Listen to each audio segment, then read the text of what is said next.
As Dr. Joe Dispenza says, if you ask yourself the following questions, you'll be able to create good habits. Number 1. Now that you know what to do to stick to your New Year's resolutions, all you have more to do is to figure out what they're going to be.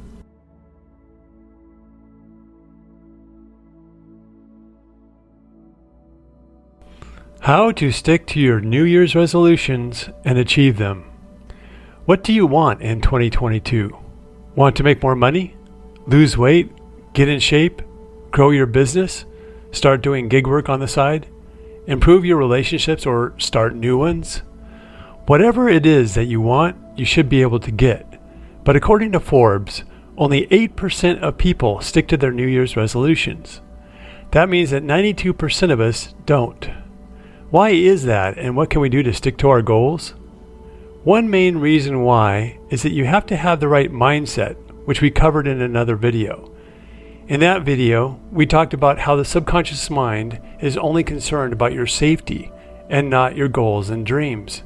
This is why it will silently sabotage any new behavior or goal that you have. We also talked about how the best way to overcome the negative programming in our subconscious mind is through the repetition of positive affirmations that you should constantly say to yourself all throughout your day. But now, in this video, we're going to talk about how to stick to your New Year's resolutions once you have decided what it is that you want. Dr. Joe Dispenza talks about how you have to train the body to listen to your mind. You must take control. So once you've gotten yourself into the right mindset, what is the best way to accomplish your New Year's resolutions?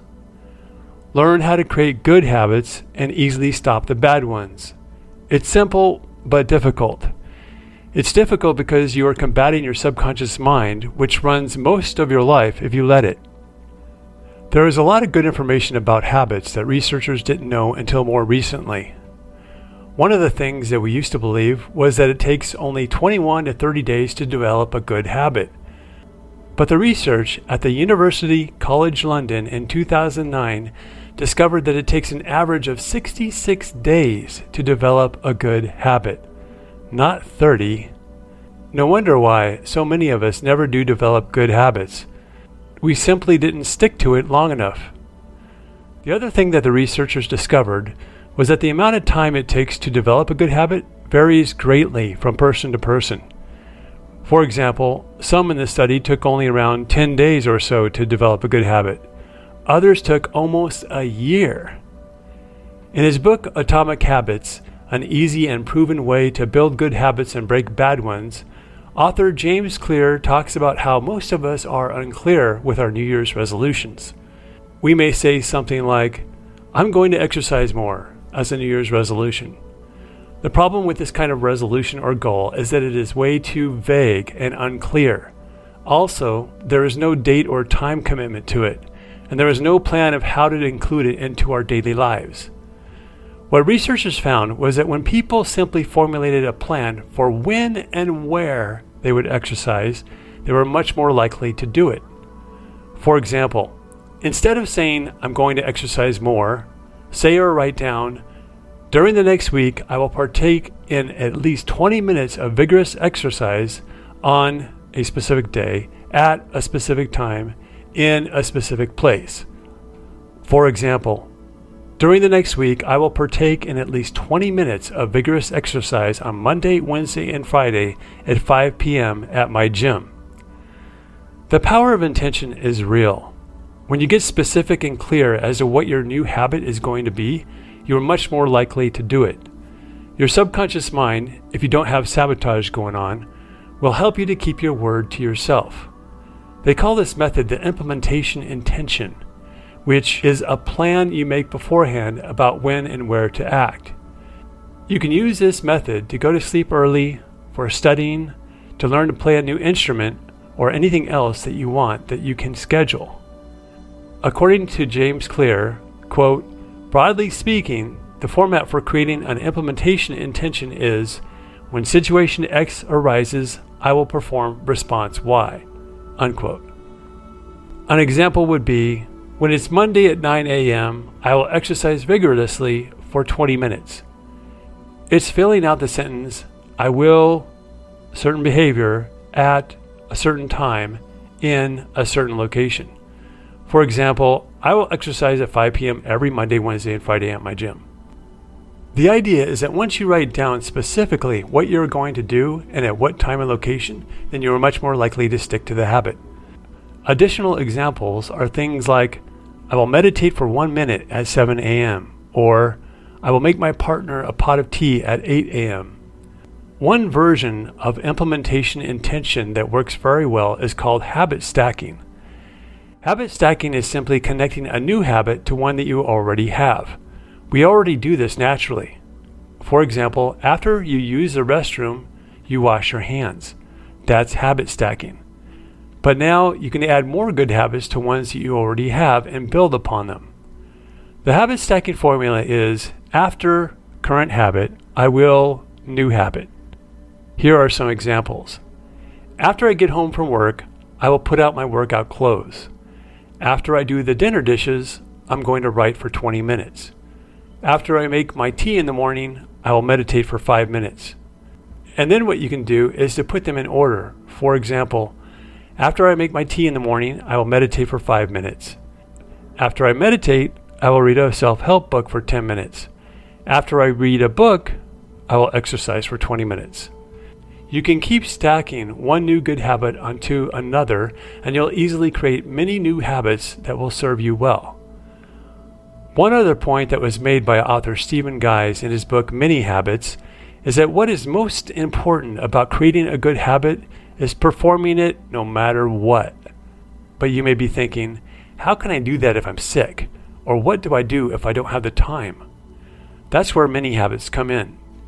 The mini habit idea is to make your goal to do each new good habit at a ridiculously low standard. For example, if your goal is to do push-ups every day, then lower your standard to just 1 push-up. If your goal is to meditate, then set your goal to be just 1 minute of meditation. If your new habit is to write in your journal or book every day, then set your goal to just 1 sentence or 1 paragraph. Make it ridiculously easy to complete your good habit. What will happen is that on those days when you feel good and have the time, you'll do way more than just 1 push-up or 1 minute of meditation or 1 sentence in your journal or book.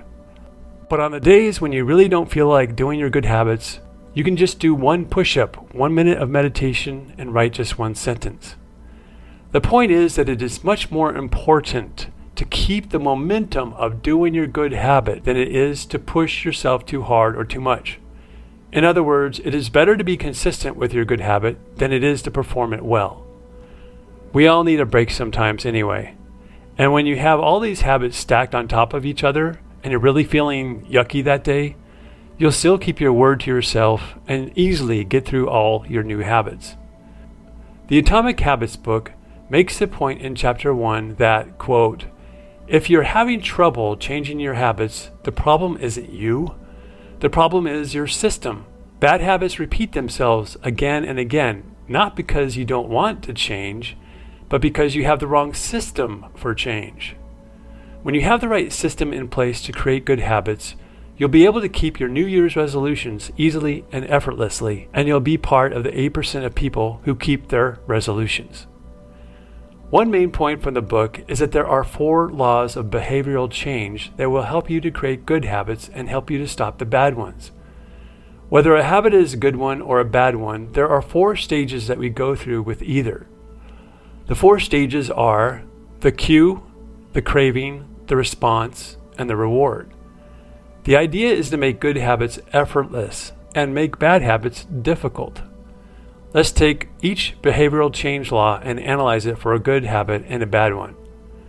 The first behavioral change law is to make the new habit obvious and the bad habit invisible. This is called the cue. For example, if you wanted to make the habit of playing your guitar several times a day, you would make it obvious by leaving your guitar out in the open, such as in your living room. But if you wanted to stop the bad habit of eating snacks, you would hide them in a difficult part of the house to make it invisible. The second behavioral change law is to make the new habit attractive. and the bad habit unattractive. It's fine. And then you would ask the polar opposite questions to stop bad habits. Number 1, how can I make the habit invisible? Number 2, how can I make it unattractive? Number 3, how can I make it difficult? Number 4, how can I make it unsatisfying? Notice that these 4 steps follow the format of the 4 stages of a good habit or a bad habit. For example, you would put the guitar or the cue in an obvious place for you to play it. Then you could build up the craving to play it by making it look appealing or attractive. Maybe you put stickers on your guitar or do something to get you to crave playing. The 3rd step is the response, which is to make it easy to grab the guitar and start playing right away. Maybe this means that if it's an electric guitar, you leave it plugged in most of the time so it's really easy to instantly start playing. And then the 4th step is to give yourself a reward for playing. Maybe you order in every time you play the guitar, or you could reward yourself by calling a friend and having a conversation for 10 minutes. The point is to reward yourself so that you make the new habit very appealing.